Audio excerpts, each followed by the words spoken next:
Hello everyone, it is the Canadian Futures Trader. Welcome to the channel, welcome to this video. In today's video, I'm going to be going over Jigsaw Daytradr. It is a trading software platform that I personally use. If you've seen other videos of mine, you will see me use it.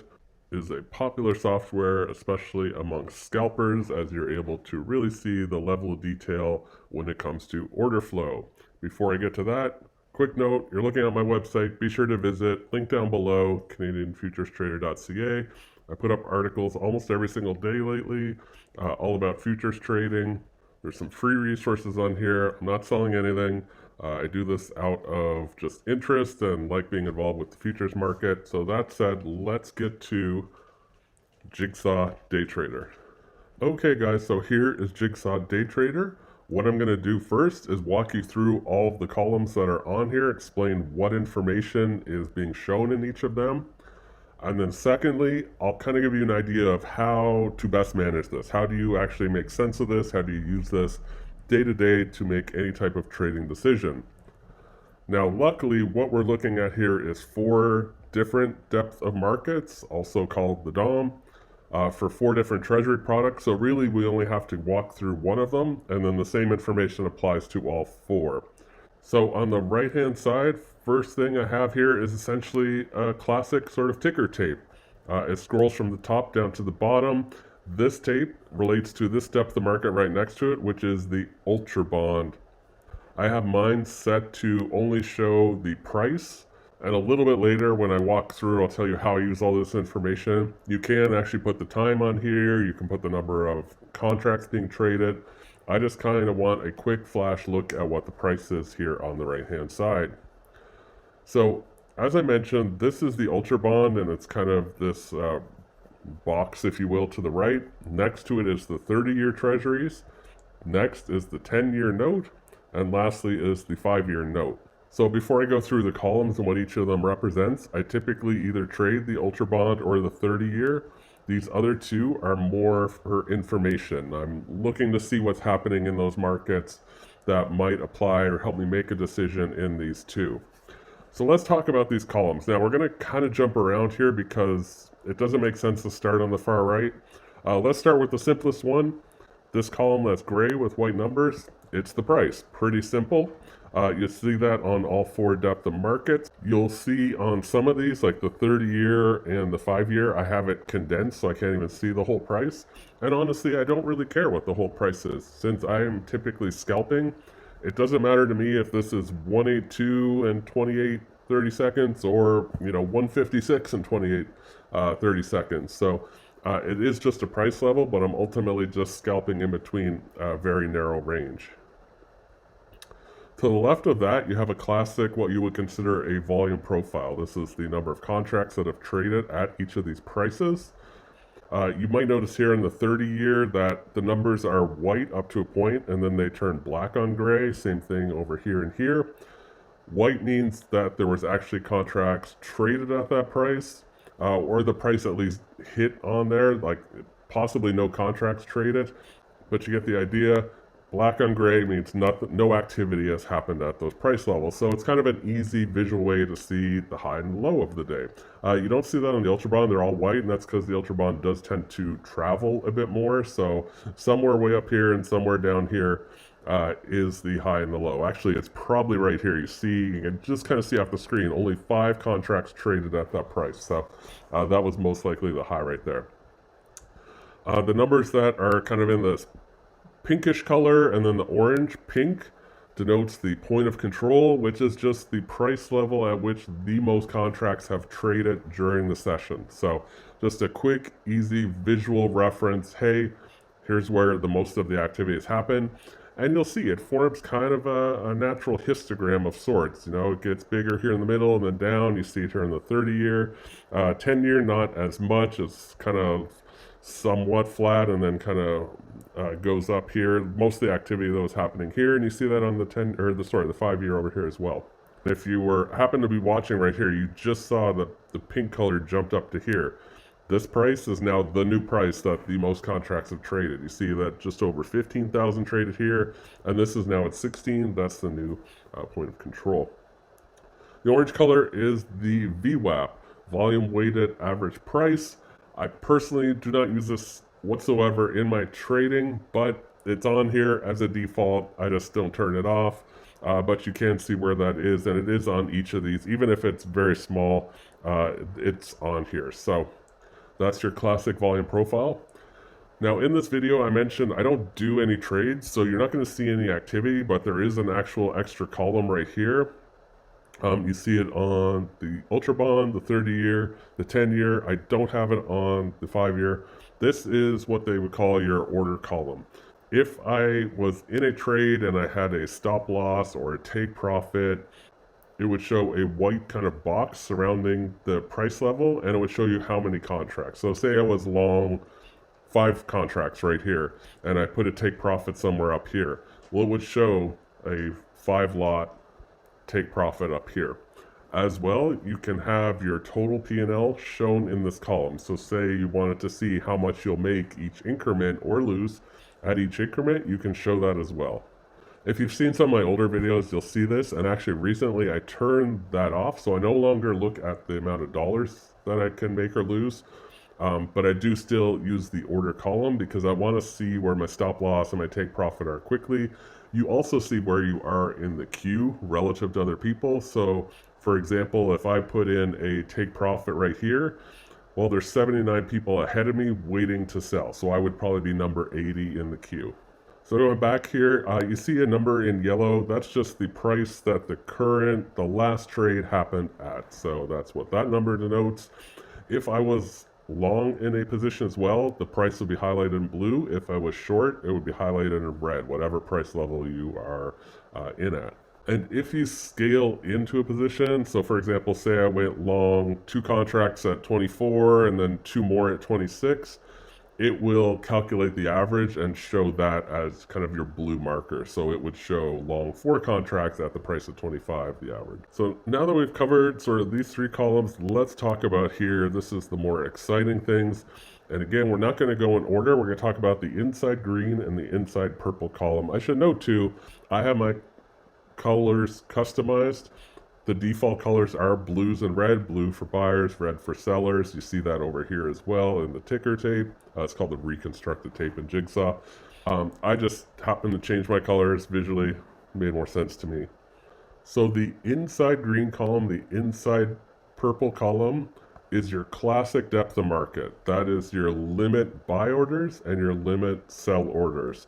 If you look at this depth of market on the far left, the 5-year, I don't have every column displayed obviously, but what I do have is the volume profile, the price, and then those 2 columns, the limit buys and the limit sells. So in a traditional, like when I think of other software and you bring up kind of a classic depth of market, that's usually what you see, right? It's something like this. You see the price, the buy orders, the sell orders, and that's probably pretty much it. You might get a bit more information, but you don't get this sort of level. So let's go through what the rest of these are.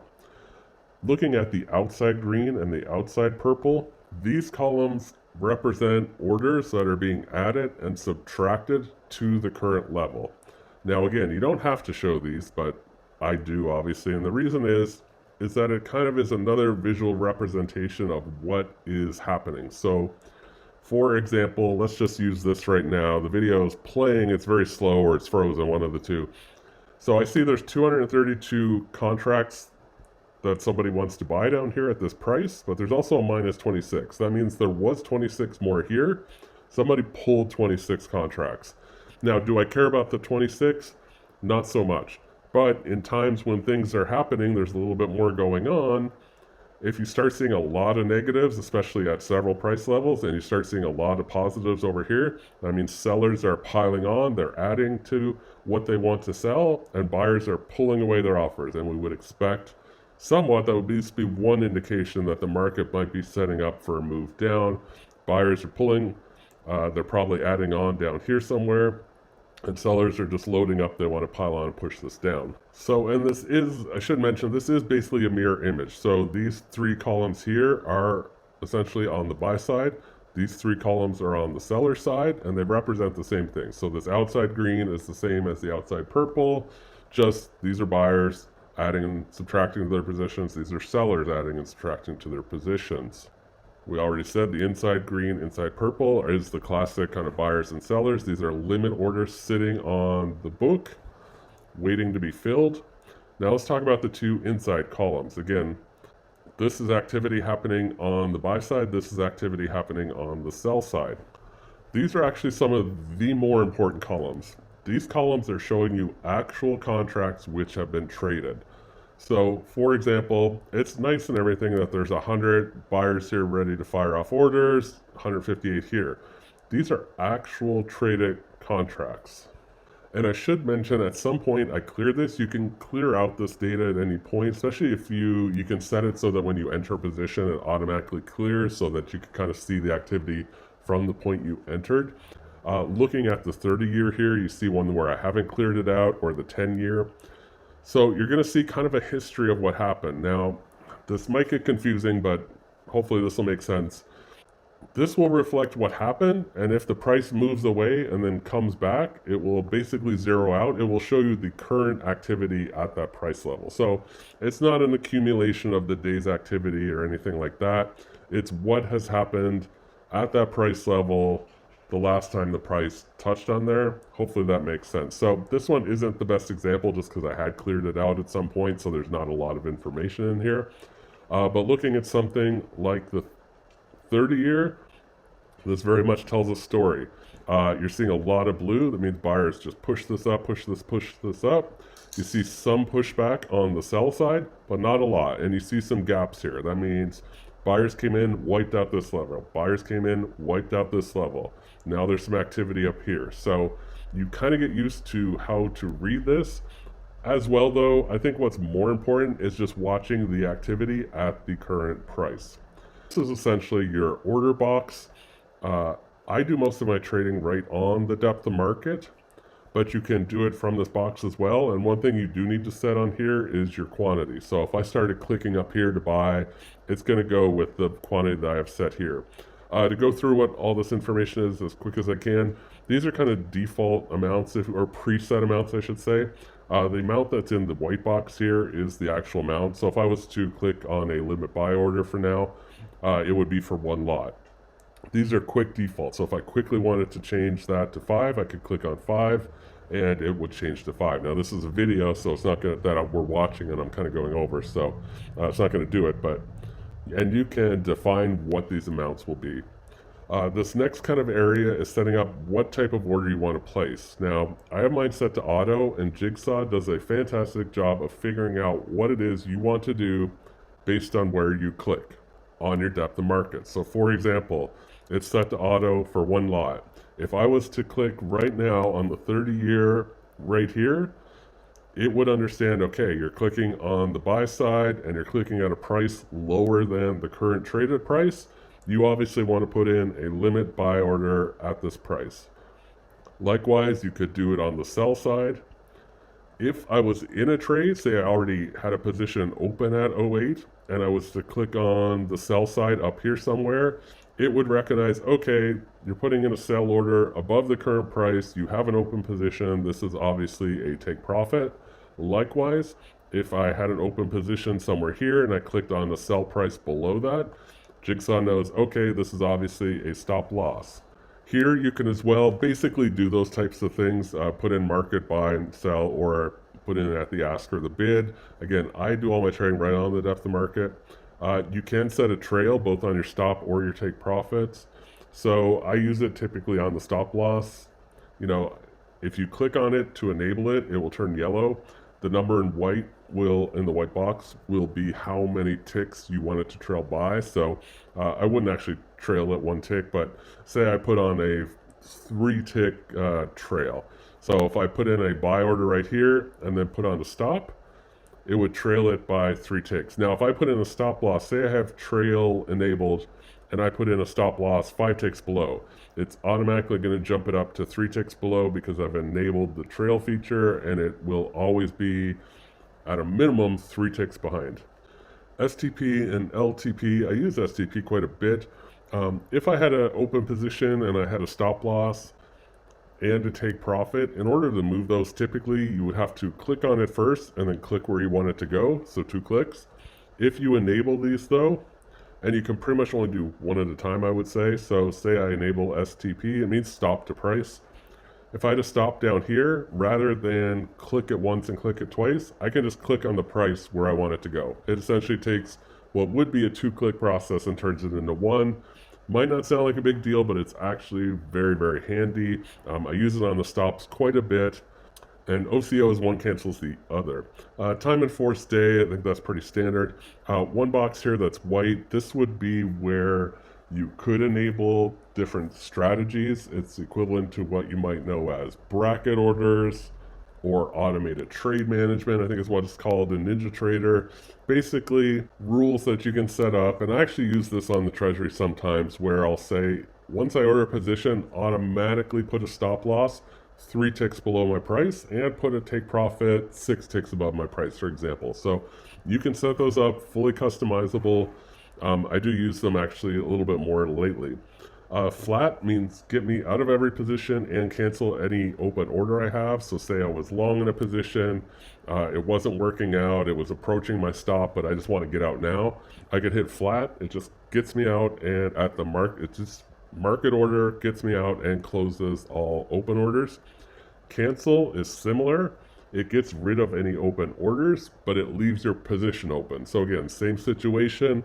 Let's say I was long.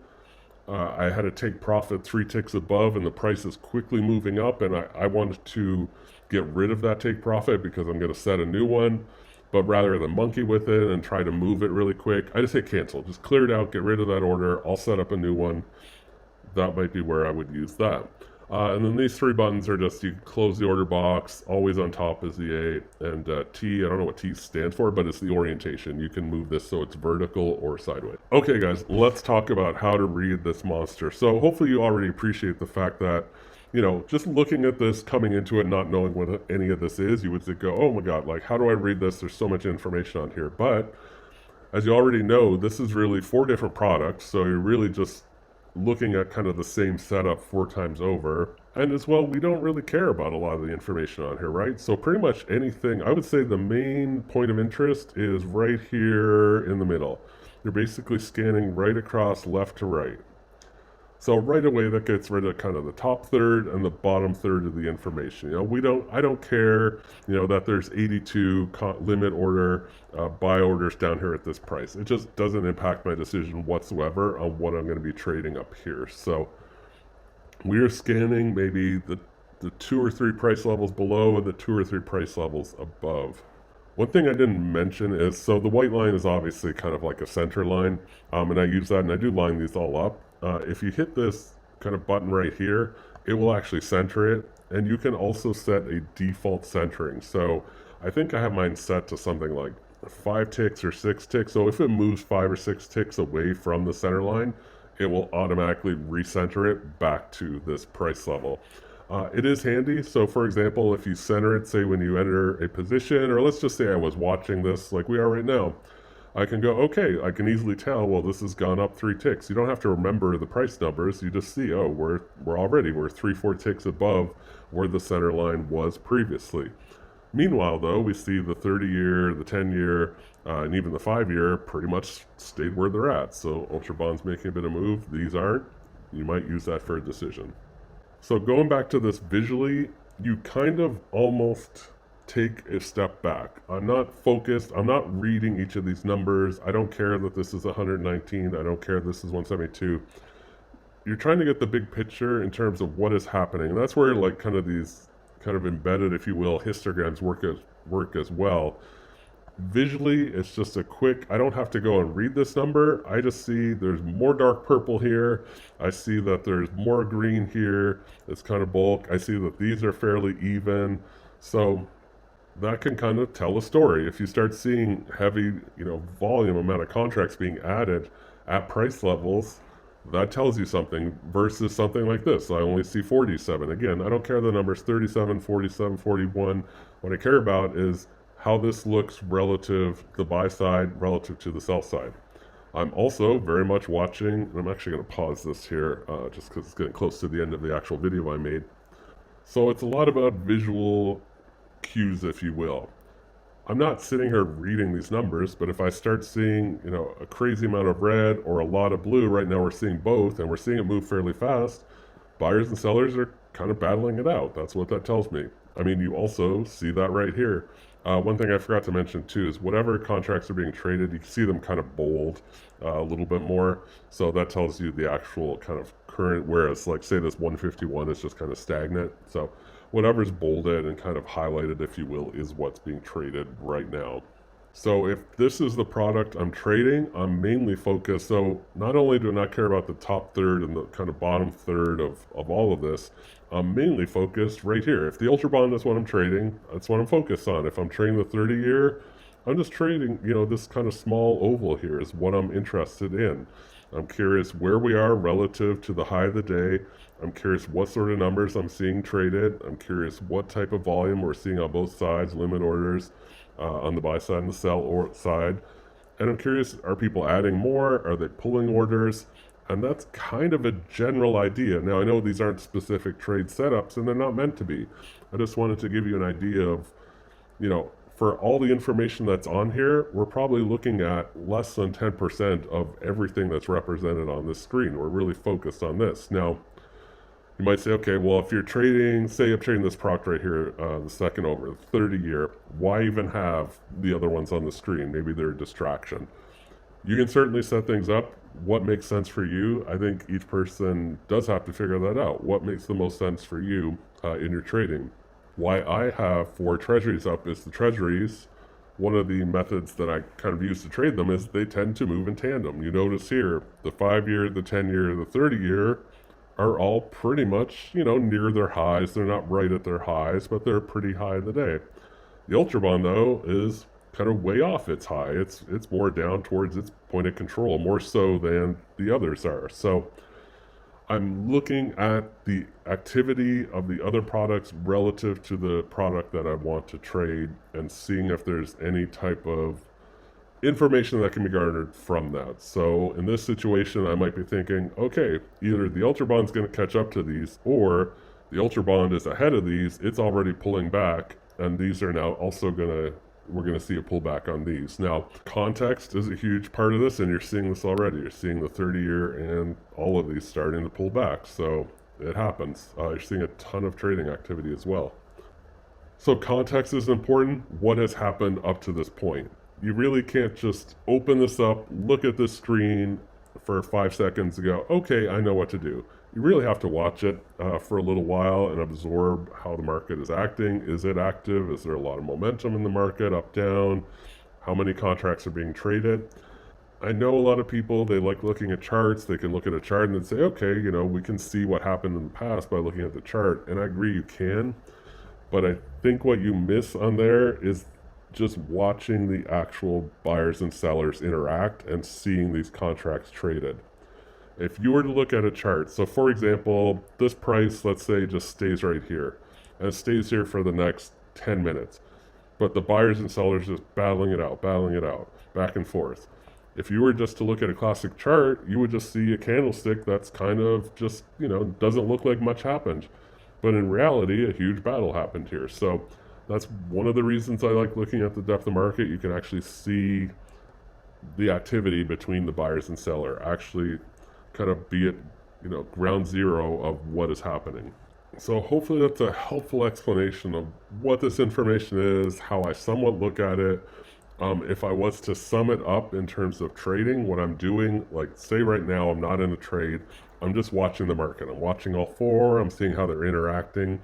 I tend to rely more on the shorter term products, the 5 and the 10-year, to give me some sense of direction, like what's happening. And then I typically trade the longer term, the 30 and the Ultra Bond. Once I enter a trade, oftentimes I will, even though I might be in a position on the 30-year, I am much more interested on what's happening in the 10-year, because I really expect what happens in 10-year to also impact or maybe give me a bit of a hint as to what's going to happen in the 30-year. So for example, say I was long in the 30-year and it moves 2 ticks against me, and some people might say, oh, time to get out. But if I look over at the 10-year and the 5-year and the buyers are pressing it, it looks like it's going to push higher, I'm not going to overreact. I'm going to expect this to the 30-year will probably get right back in line. They move in tandem in general, but they don't move in tandem tick by tick by tick. So it's using the context, and that's why I have all four of these up. The context of all four markets and what's happening overall gives me a little bit general sense of, should I stay in a trade? Should I get out of the trade? Is it a good time to get in a trade? And maybe the trade is 3 ticks in my favor, and it's kind of stalling. I'm not sure if it's going to go up, it's going to go down. You know, do I want to squeeze another tick or two out of this? And I see the 10 years and the 5 years I start to see the sellers get a little more rowdy, get a little more active. Might be a good time to bail on my trade. Just take the 3 ticks and be good with it, because most likely if the 10 and the 5 years start coming down, the 30 year is coming right with them. So it's using those sort of visual kind of hints to make decisions. So that is it, guys, I think, for explaining what this is and how I use it. I will say as well, I don't have every single thing that you could possibly have enabled in Jigsaw on my screen. There's other columns you can enable as well. You can enable a buy and a sell histogram, which would basically be a histogram representing these numbers, I believe is what it is. There's also a last traded quantity column. There's also a chart. They do have, it's more of a heat map, I would say. You might have seen it in some of my videos. I don't use it on the Treasuries at all. I do use it if I trade like an NQ. There's that. They have different gauges. They have different power meters. There's quite a bit actually to it. You kind of have to weed through it and figure out what makes the most sense for you. Like, for example, I could get rid of this 5-year depth of market and just throw up a power meter. That would kind of show me the same information. It would show me the buyers and sellers and kind of who's in control. Personally, I just prefer looking at kind of a consistent look across my screen, if you will. So if you have any questions, feel free to email me. You can go to my contact page, also link down below.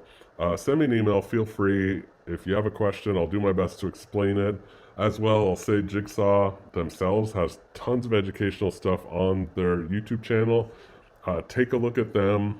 You might find an answer. They even have more information about how to use this. So I just explain this in terms of the Treasuries. There's lots of videos out there about people scalping, like the ES, which I know is popular, and they're doing kind of a different type of strategy, if you will. They're using the depth of market sort of relative to each other, so maybe the ES, the NQ, and the YM. And so they're not always necessarily looking at specific volume at a specific price. They're looking at maybe 3 depth of markets relative to each other and trading off of that. So I'll leave you with that, guys. Thanks so much for watching. Be sure to subscribe, and I'll see you in the next video.